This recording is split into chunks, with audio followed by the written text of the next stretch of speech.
This is the Solid Signal podcast for the week of April 24th, 2017, and the subject for the week is wireless internet. I'm beginning to become a little obsessed with the idea of wireless home internet.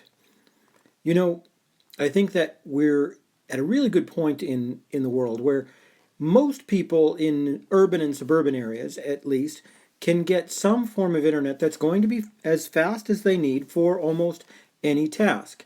Not everybody can get gigabit speeds, but let's be honest, unless you've got a house full of kids, 50 megabit is going to be all that you need for almost every possible task, including managing multiple streams of video in the home. And while it would be nice to kind of think that we're going to all have gigabit, and at some point I'm sure we'll have a need for gigabit, I just can't figure out what that's going to be yet. I'm sure it'll come. You know, it's just nice to know that most of us can have fast enough internet. So you start asking yourself, well, what's next? Well, here at our West Coast offices, after we suffered through an internet outage a few weeks ago when a well-meaning road crew dug up all our fiber, it made me think that wireless internet is really the way to go. And I know I'm not the only one. I know there are many folks over at AT&T who are working on this very thing. As a matter of fact, there's a press release that came out today that AT&T is starting to populate rural areas with wireless internet up to 10 megabit. And of course, that's fine if you like 10 megabit, but it maybe isn't enough for most users. But it's the first step.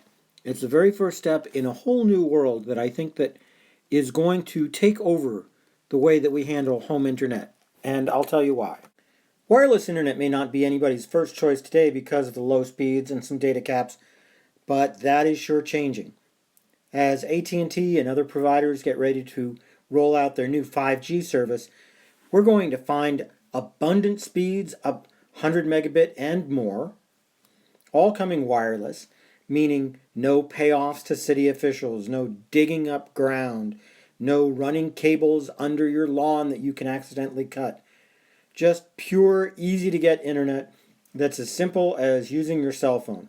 Of course, we all know that getting wireless internet on your cell phone isn't at all easy or simple, but it sure seems like it because all of the hard stuff is done in the background.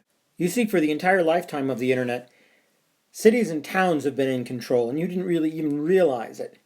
You see that internet wires run through common conduits, underground oftentimes, sometimes on telephone poles, and it's the cities, the towns, the municipalities that control what kind of wires can go up there, and they often award at least a partial monopoly to one company so that that company can do a better job of serving an entire area. They're charged with making sure that every home in areas that are over a certain amount of population density has access to internet, and as a result, in exchange, I should say, they get this kind of partial monopoly. Well, that's great, and you know, it helps offset some of the high costs of laying fiber and copper that have always been traditionally associated with this kind of enterprise, but it doesn't have to be like that.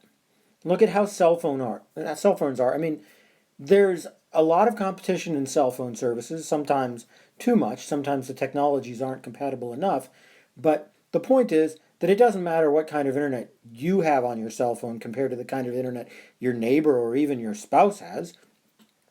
It's just all this huge open choice environment, and it's allowed cellular technology to grow and mature extremely quickly, while home internet technology is often lagged behind.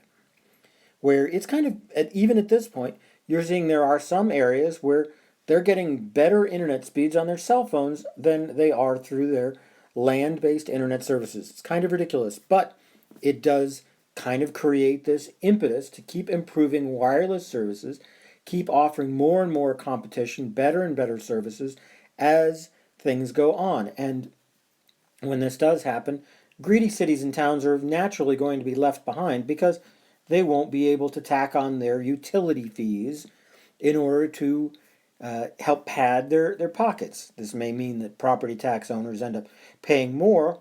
I don't know. But more importantly, of course, it means that you will have more choice. Look for a lot more wireless internet options in the coming years. But as for now, This podcast is already running long, so I'll talk more about it next time.